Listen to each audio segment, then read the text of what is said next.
जैसे बिल्ली का बच्चा बिल्ली के आश्रित रहता है, ऐसे भगवान का भक्त भगवान के आश्रित रहता है। बिल्ली अपने बच्चे को जहां पकड़ के ले जाके रखती है और बंदरी का बच्चा चिपक जाता है बंदरी की।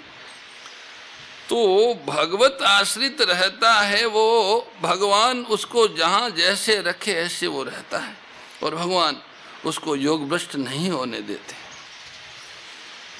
भगवान पर निर्भर है वो, जिसके अंतकरण में संसार का महत्व है तथा जिसको अपने पुरुषार्थ का सहारा विश्वास और अभिमान है, उसके योग भ्रष्ट होने की संभावना रहती है। कारण कि अंतकरण में भोगों का महत्व होने पर परमात्मा का ध्यान करते हुए भी मन संसार में चला जाता है। इस प्रकार अगर प्राण छोड़ते समय मन संसार में चला जाए तो वह योग भ्रष्ट हो जाता है। अगर अपने बल का सहारा विश्वास और अभिमान न हो तो मन संसार में जाने पर भी वह योग भ्रष्ट नहीं होता। कारण कि ऐसी अवस्था आने पर वह भगवान को पुकारता है, हे नाथ बचाओ बचाओ। भगवान उसको बचा लेते हैं। अतः ऐसे भगवान पर निर्भर भक्त का चिंतन भगवान स्वयं करते हैं, जिससे वह योग भ्रष्ट नहीं होता, भगवान को प्राप्त हो जाता है। यहाँ भक्ति योगी को सर्वश्रेष्ठ बताने से ये सिद्ध होता है कि दूसरे जितने योगी हैं उनकी पूर्णता में कुछ न कुछ कमी रह सकती है या रहती होगी। संसार का संबंध विच्छेद होने से सभी योगी बंधन से सर्वथा मुक्त हो जाते हैं, निर्विकार हो जाते हैं, परम सुख परम शांति परम आनंद का अनुभव करते हैं। इस दृष्टि से तो किसी की भी पूर्णता में कोई कमी नहीं रहती। परंतु जो अंतरात्मा से भगवान में लग जाता है, भगवान के साथ ही अपनापन कर लेता है, मेरे तो गिरधर गोपाल दूसरो न कोई, उसमें भगवत प्रेम प्रकट हो जाता है। वह प्रेम प्रति क्षण वर्धमान है तथा सापेक्ष वृद्धि क्षति और पूर्ति से रहित है। ऐसा प्रेम प्रकट होने से ही भगवान ने उसको सर्वश्रेष्ठ माना। 5वें अध्याय के आरंभ में अर्जुन ने पूछा कि सांख्य योग और योग इन दोनों में श्रेष्ठ कौन सा है। तो भगवान ने अर्जुन के प्रश्न के उत्तर में वहां पर कर्म योग को श्रेष्ठ बताया, परंतु अर्जुन के लिए कौन सा योग श्रेष्ठ है ये बात नहीं बताई। उसके बाद सांख्य योग कर्म योग की साधना कैसी चलती है इसका विवेचन करके 6ठे अध्याय के आरंभ में कर्म योग की विशेष महिमा कही। जो तत्वत समता कर्म योग से प्राप्त होता है वो ही तत्व ध्यान योग से भी प्राप्त होता है। इस बात को लेकर ध्यान योग का वर्णन किया। ध्यान योग में मन की चंचलता बाधक होती है। इस बात को लेकर अर्जुन के मन के विषय में प्रश्न किया था। इसका उत्तर भगवान ने संक्षेप में दे दिया। फिर अर्जुन ने पूछा कि योग का साधन करने वाला अगर अंत समय में योग से विचलित मना हो जाए तो उसकी क्या दशा होती है। इसके उत्तर में भगवान ने योग भ्रष्ट की गति का वर्णन किया और 46वें श्लोक में योगी की विशेष महिमा कहकर अर्जुन को योगी बनने के लिए स्पष्ट रूप से आज्ञा दी। परंतु मेरी मान्यता में कौन सा योग श्रेष्ठ है ये बात भगवान ने यहाँ तक स्पष्ट रूप से नहीं कही। अब यहाँ अंतिम श्लोक में, इस अध्याय के अंतिम श्लोक में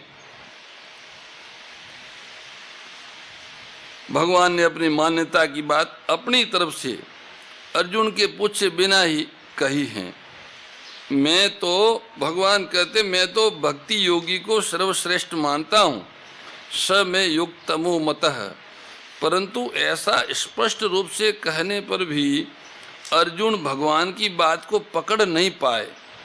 इसलिए अर्जुन आगे 12वें अध्याय के आरंभ में पुनः प्रश्न करेंगे कि आपकी भक्ति करने वाले और अविनाशी निराकार की उपासना करने वालों में श्रेष्ठ कौन सा है। तो उत्तर में भगवान अपने भक्त को ही श्रेष्ठ बताएंगे, जैसा कि यहाँ बताया है। यहाँ भगवान ने सब में युक्तमो मतः कहा है और 12वें अध्याय के दूसरे श्लोक में ते में युक्त तमा मतः कहा है। दोनों जगह भगवान ने एक ही शब्द कहे, केवल वचनों में अंतर है। यहाँ एक वचन से कहा है और वहाँ बहुवचन से कहा है। इसमें भी एक और विशेष बात है कि कर्म योगी, ज्ञान योगी आदि सभी युक्त है, सभी संसार से विमुख है और समता परमात्मा के सम्मुख है।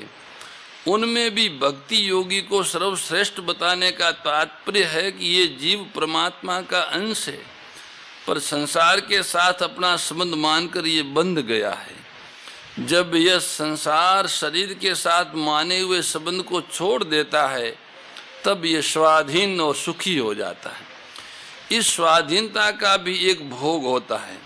यद्यपि स्वाधीनता में पदार्थों, व्यक्तियों, क्रियाओं, परिस्थितियों आदि की कोई पराधीनता नहीं रहती, तथापि इस स्वाधीनता को लेकर जो सुख होता है, मेरे में दुख नहीं है, संताप नहीं है, लेश मात्र भी कोई इच्छा नहीं है, ये जो सुख का भोग होता है, ये स्वाधीनता में भी परिच्छिन्नता, पराधीनता है।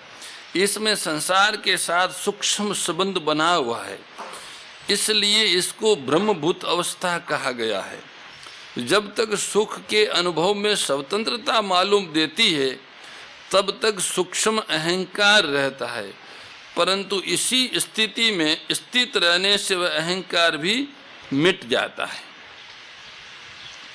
कारण की प्रकृति और उसके कार्य के साथ संबंध न रखने से प्रकृति का अंश अहम अपने आप शांत हो जाता है।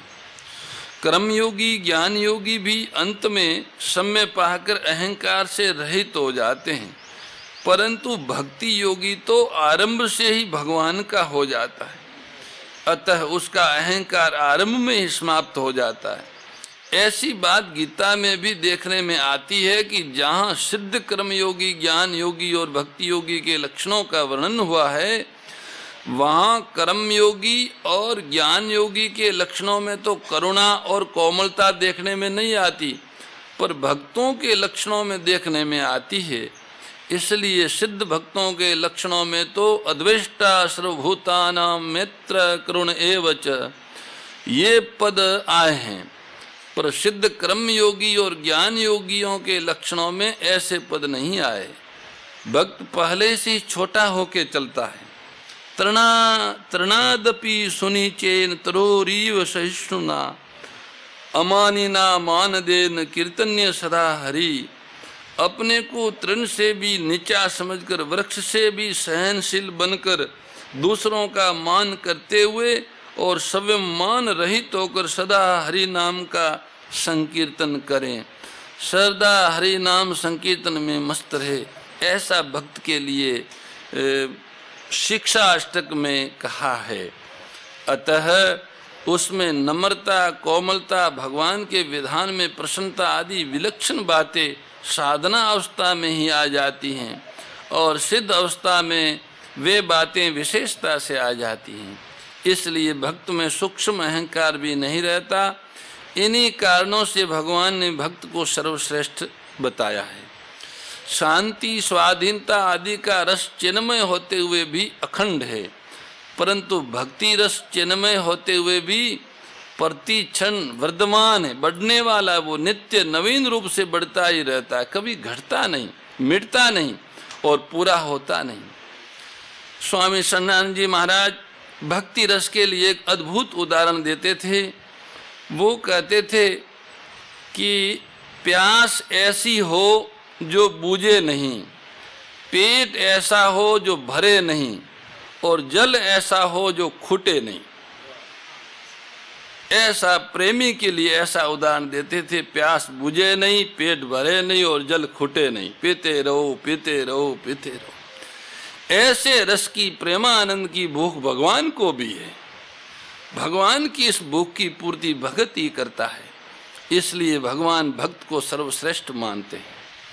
इसमें एक बात और समझने की है, कर्म योग और ज्ञान योग इन दोनों में तो साधक की अपनी निष्ठा होती है, पर भक्त की अपनी कोई स्वतंत्र निष्ठा नहीं होती। भक्त तो सर्वथा भगवान के ही आश्रित रहता है, भगवान पर ही निर्भर रहता है, भगवान की प्रसन्नता में प्रसन्न रहता। तत् सुखे सुखी तवम, उसको अपने उद्धार की भी चिंता नहीं होती, हमारा क्या होगा, इधर उसका ध्यान ही नहीं जाता। वर्तमान समय में भगवान की लीलाओं का और विशेष करके अवध और मिथिला भाव का प्रचार प्रसार करने वाले संत श्री नारायण दास जी महाराज, जिनको बहुत सारे साधु संत मामा जी कहते हैं, बक्सर में उनका स्थान था।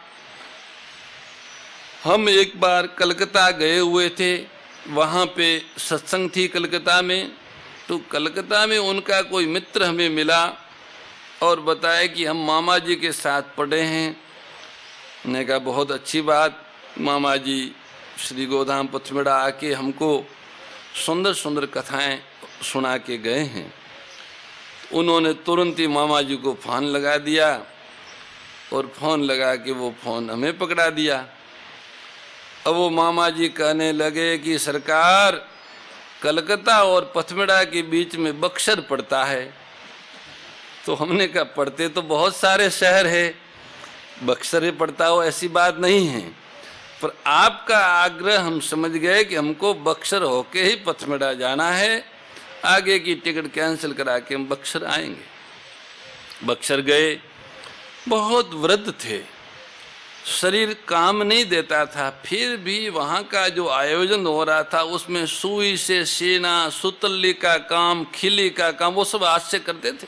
कहने को संत है, हमने लोग यही सोचेंगे कि संत जहाँ बैठते वहाँ माला होगी, पुस्तक होगी, ये होगा, पर भक्त माली श्री नारायण दास जी मामा जी जिस जगह बैठते थे वहाँ पे नट बोल्ट, पाना, पेशकश, सुतड़ी, रस्सी, ऐसा सामान चारों तरफ भरा हुआ था।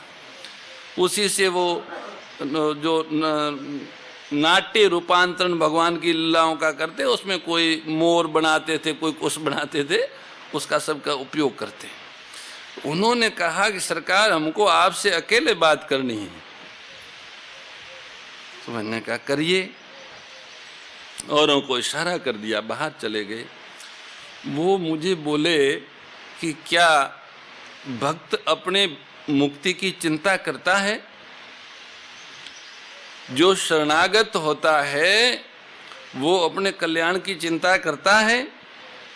तो हमने कहा ये तो शरणागत को समझना है, अगर वो शरणागत हो गया तो फिर चिंता कैसी, और चिंता करता है तो फिर शरणागत कैसा। इतनी बात कहते ही वो बिलख पड़े जोर जोर से, बोले मैंने बहुत बड़ा अपराध कर लिया, मेरे मन में ये बात आई क्यों कि मेरा कल्याण कैसे होगा। भक्त अपने कल्याण की चिंता नहीं करता, अपने सुख की, अपने मुक्ति की कुछ भी चिंता नहीं करता।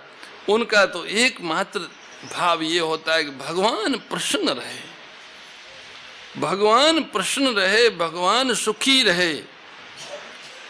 आपने सुना होगा कि जब नंद बाबा ठाकुर जी को मथुरा छोड़ के वापिस गोकुल गए तो श्री यशोदा माता ने कहा कि आप आए कैसे, आप कैसे आ गए, प्राण सहित कैसे आ गए आप, प्राण धन को छोड़ के प्राण सहित आप आए कैसे। वो थे लाला वन में गए तो प्राण छोड़ दिए, और आप हाथों से उनको वहां छोड़ के आए और प्राण आप में है। बाबा बोले कि तुम ठीक कहती हो यशोदा, त्रेता योग में जब हमारे लाला वनवास में चले गए तो प्राण नहीं रहे थे, पर जब लाला 14 साल वनवास पूरा करके वापिस वहां आए तो पिता को न देख के वो दुखी हो गए। अब उन्होंने कहा कि हम ब्रज में आएंगे, तो वो कभी ब्रज में आवे और हम लोग यहाँ न हो तो वो दुखी हो जाएंगे। इसलिए हमने प्राण धारण कर रखे। अनेक कष्ट, अनेक पीड़ा, ऐसा वियोग जिनका स्मरण करने से हृदय हिल जाता है, ऐसे भगवान का वियोग सहन करते हुए, अनेक कष्टों को सहन करते हुए भक्त इसलिए जी रहे हैं कि वो कभी आएंगे तो हमारे अनुपस्थिति में उनको दुख न हो, उनको दुख न हो। इसके लिए हजारों प्रकार के दुख सहन करने को भक्त तैयार रहता है। ये प्रेम है। प्रेम बहुत गहरी चीज है, वाणी से नहीं कह सकते हैं। भक्त भगवान के सुख में सुखी, उसको अपने उद्धार की चिंता नहीं, हमारा क्या होगा इधर उसका ध्यान नहीं जाता। ऐसे भगवत निष्ठ भक्त का सारा भार, सारी देखभाल भगवान पर ही होती है। योग क्षेम वहाँ मयम, मनुष्य की स्थिति वही होती है जहाँ उसके मन बुद्धि होते हैं। यहाँ मदगते नांतरात्मना में भक्त का मन भगवान में लगा है और श्रद्धावान में उसकी बुद्धि भगवान में लगी है। अतः भगवान में गाढ़ आत्मीयता होने से ऐसा भक्त भगवान में ही स्थित है, भगवान से बाहर वो नहीं है। कर्म योगी, ज्ञान योगी, ध्यान योगी, हठ योगी, लय योगी, राज योगी आदि जितने भी योगी हो सकते हैं, उन सब योगियों में भगवान का भक्त सर्वश्रेष्ठ है। अपने भक्त के विषय में ऐसी बात भगवान ने और जगह भी कही है, जैसे ते में युक्त तमा मता भक्ता अस्तिव में प्रिया स योगी परमो मतः। राग द्वेष विदारिणी कारिणी मोद सदा, ओ मैया कारिणी मोद सदा। भव भय भव भय हारिणी तारिणी परमानंद प्रदा। ओम जय भगवद गीते। आसुर भाव विनाशिनी नाशिनी तमरजनी, ओ मैया नाशिनी तमरजनी। दैवी सद्गुणदायिनी, देवी सद्गुणदायिनी, हरि रसिका सजनी। ओम जय भगवद गीते। परम श्रद्धेय गौरीशी स्वामी श्री दत्त शरणानंद जी महाराज की प्रेरणा व मार्गदर्शन में विश्व के सबसे बड़े गौ सेवा संस्थान श्री गोधाम महातीर्थ पथमेड़ा द्वारा संरक्षित लाखों बीमार, विकलांग, वृद्ध एवं अशक्त गोवंश वेद लक्षणा गोमाता की सेवा के साथ साथ भारतीय गोवंश का संरक्षण, संपोषण, संवर्धन एवं उनसे प्राप्त पंचगव्यों का परिष्करण व विनियोग करना, घर घर गोपालन, गो अभ्यारण्य, घास चारा उत्पादन हेतु गोचर भूमि का विकास, गोपालन लोक संस्कृति के पुनर्जागरण हेतु वेद लक्षणा गो महिमा का प्रचार प्रसार करना तथा गोपालक किसानों के स्वावलंबन हेतु गो कृषि अन्न एवं गो दुग्धान का गुणवत्ता युक्त बाजार तैयार करना श्री गोधाम महातीर्थ का पावन उद्देश्य है। आप सभी दानदाता श्री गोधाम महातीर्थ पथमेड़ा द्वारा संचालित गो सेवा महाअभियान में बढ़ चढ़कर सहयोग कर लाखों बीमार, विकलांग, वृद्ध एवं अशक्त गोवंश के गोग्रास सेवा हेतु श्री गोधाम महातीर्थ पथमेड़ा लोक पुण्यार्थ न्यास के बैंक ऑफ बड़ौदा खाता संख्या 084901000238827 IFSC कोड BARB 0 ASHRAM शाखा आश्रम रोड अहमदाबाद में गोग्रास सेवा निमित्त जमा कर सकते हैं। अधिक जानकारी के लिए संपर्क करें 7742093179 7665059999 7073000151।